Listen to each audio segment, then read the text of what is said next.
Once again, ito po muli ang inyong lingkod, ang Nerds TV 51. Pag-usapan po natin ngayon mga kaibigan, ito pong pinagsasabi ni Attorney Harry Botanding Roque. Saan nga po ay nagngangawa na naman itong si Roque tungkol po sa nabalitaan niya raw, ayon daw po ito sa kanyang bulang kristal. Abay, may lahi palang manghuhula ito si Harry Roque. Dahil ayon daw po sa kanyang bulang kristal, ay ito daw po si Basti Duterte ay sususpindihin daw po. At ito po ay kanya pong napagalaman. Totoo kaya itong kanyang sinasabi? Abangan natin mga kababayan kung may katotohanan nga ba itong kanyang sinasabi na sususpendin daw itong si Mayor Basti.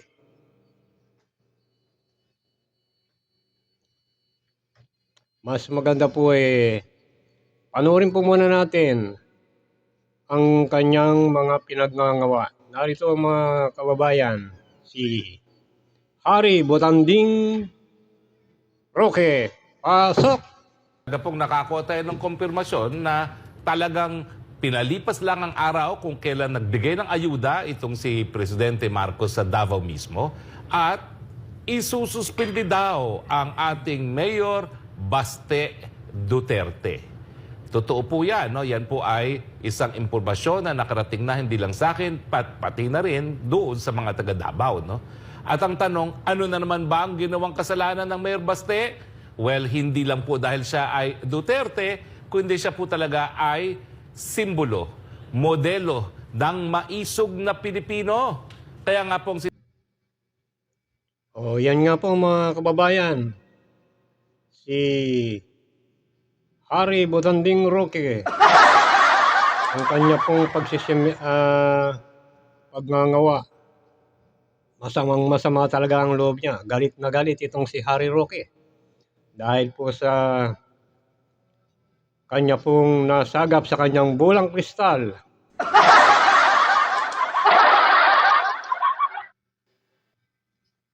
Alam niyo po mga kababayan, kung totoo man po ito na sinasabi ni Harry Roque na sususpindihin daw po itong si Mayor Baste ng Davao, para sa akin pabor ako dyan. Dapat lang na masuspindi po ito. Kasi po, kung inyo pong natatandaan, ito nga pong mga kapulisan po dyan sa Davao na ito po ay sinuspindi po dahil nga po sa sinagawa nga po nilang drug on wars dyan sa Davao. Na kung saan nga po ay napabalita na nung idiniklara ni Duterte itong war on drug dyan sa Davao, itong si Mayor Baste, akalain nyo po mga kababayan sa loob lamang ng 3 araw, simula ng kanyang ideklara ang war on drugs, ay 7 po kaagad ang napatay. Ganyan po kalupit ito pong mga Duterte. Talagang pinapakita nila na talagang kung titignan mo, galit na galit talaga sila sa droga. Galit na galit. Talagang pagka nahuli nila na talagang patay kaagad. Wala nang ano-ano pa, paligay-lugi pa. Basta't nakita nilang involved ka sa droga, yari ka kaagad. O yan po ang kanilang isinagawang drugs on war dyan sa Davao. Bakit nga po ba dapat suspindihin itong si Duterte, itong si Baste? Kasi po mga kaibigan, ang ating pong gobyerno ay mayroon na pong silang ipinatutupad na batas po diyan tungkol po sa war on drugs na 'yan. Iba po kasi yung war on drugs ngayon ng ating gobyerno kaysa noong pong war on drugs ni Duterte nung kapanahunan niya. Ito pong war on drugs ni PBBM, mga kababayan, ay ito po ay ah, iniingatan ang buhay pa rin nitong mga sinasabing ang mga sangkot sa droga. Kasi hindi po ba kahit ng mga ano yan, sabi nga, mga adik, kapag ka nahuli, dapat bigyan ng pagkakataon. Pagka nahuli, di pa rehab. O kaya nga sa gobyerno ni PBBM, ang kanyang pong war on drugs ay buhay ay ingatan, droga ay iwasan. Ito po ang kanyang tagline ni PBBM. Kaiba po ito sa war on drugs ni Duterte na patay doon, patay dito. Ganyan po sila kalupit. Kung titignan natin mga kababayan, kung atin susuriin, talagang iisipin talaga ng tao na itong mga Duterte, galit na galit talaga sa mga droga. Pero kung totoong galit na galit sila sa droga, bakit dyan sa Davao, hindi po nila ito masugpo-sugpo, mga kababayan? Oh. Ginawa nilang war on drugs dyan, na 7 kaagad, sa loob ng 3 araw, 7 kaagad ang napatay. O kaya po dito, iniimbestigahan po ito ng DILG, mga kababayan. Dahil nakitaan po ito ng irregularity. Kaya po kinasuhan sila ng neglect of duty, ito pong mga kapulisan natin dyan sa Davao. Kasi laging sinasabi nila, nanlaban daw po. Nanlaban itong mga kanilang nahuli. Kaya ganyan, iniimbestigahan nila ngayon. O kaya siyempre ito pong mga kapulisan, kaya natin sinasabi na dapat lang na masuspende rin itong si Duterte, itong si Baste. Dahil nga po, hindi naman po kikilos itong mga kapulisan kung hindi po niya inutos. Natural, susunod po ito sa kanya. Dahil ang mga kapulisan po natin ay nasa ilalim ng kapangyarihan ng mga mayors. Kaya ganyan po ang nangyari. Kaya kung sinuspindi po itong mga kapulisan natin dyan sa Davao, dapat lang, mga kababayan, na itong si Mayor ay suspindihin din. Dahil siyang nag-utos nito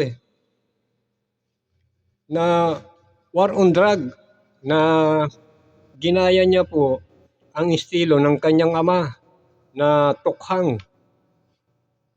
Ang problema sa tukhang na ipinatutupad nila, masyadong malupit. Galit sila, kung makikita mo, galit talaga sila sa droga. Kung galit sila sa droga, bakit yung droga dyan sa Davao, bakit hindi nila masugpo-sugpo?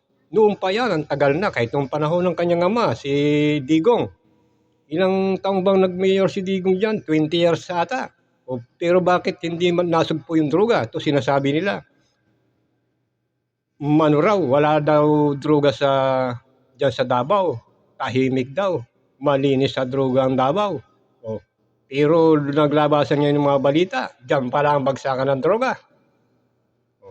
Kita niyo mga kababayan, ito nga, yung muling balita nga na kailan lang dyan mismo sa munisipyo ng Davao, kung saan pinangunahan ni Baste, hindi po ba na positibo itong mga empleyado niya sa droga? Yan naman po, hindi na po natin pinagtatakhan dahil siyempre, pagka adik ang namumuno, adik din ang mga trabahador, diba? Ganyan lang yan. Kaya dapat ipa-drug test din itong si Basti Duterte. Kasi hindi niya alam mga nagtatrabaho niya diyan sa munisipyo ay mga gumagamit pala ng droga. Kung titignan mo, galit na galit sila. Dapat, bakit hindi niya ito, sila yung dapat ito ang pinatukhang niya. Itong mga trabador niya. Kasi ito napatunayan na talagang nagpositibo sila sa droga.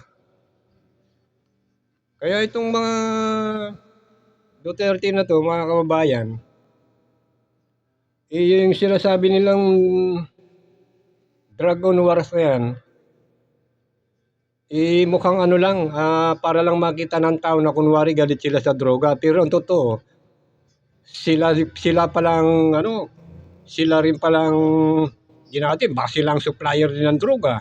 Kita mo yung mga nakukumpis yung droga dyan sa Davao? Kailan lang inahulihan niya sa Davao dyan na nasabad ng checkpoint? Ito sasabihin nila, malinis ang Davao. Wala nang droga sa Davao. Ang tagal ng naging si Duterte naging mayor. 20 years na naging mayor ata. Hindi niya nasugpo yung droga. Kaya yung droga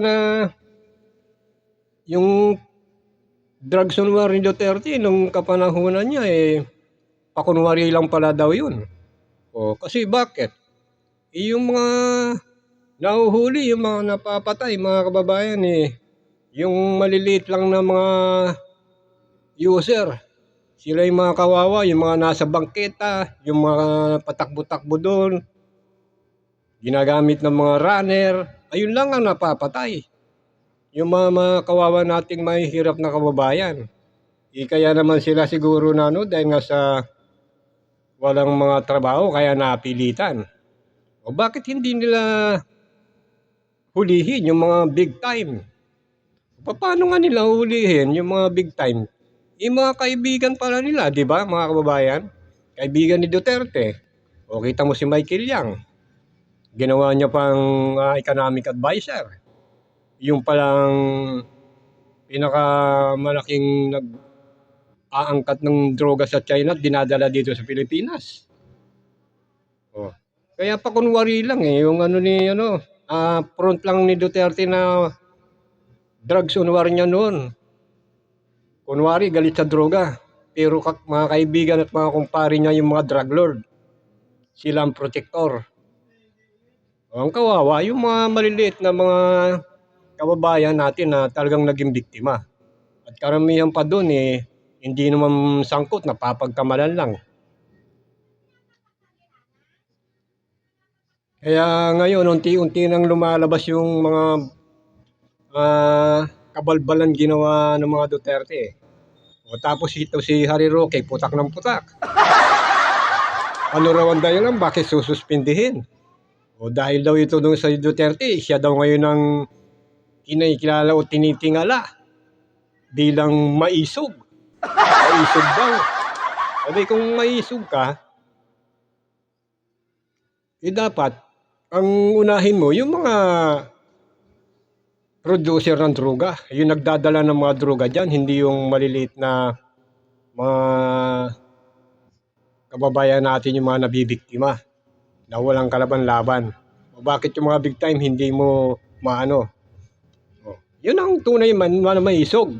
Yung ang hinuhuli mo yung mga big time, yung wala kang sinasanto, kung pare mo man yan, kaibigan mo yan, hulihin mo.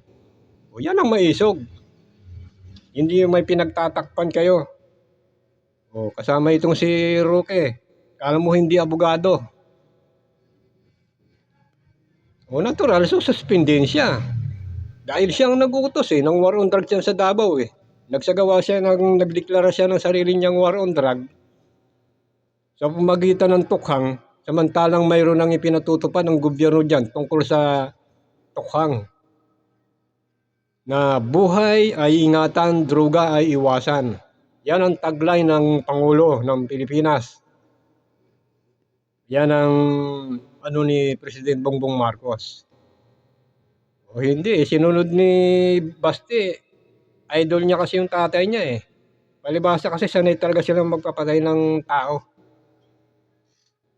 Oh, walang ano sa kanila yung walang halaga sa kanila ang buhay ng tao.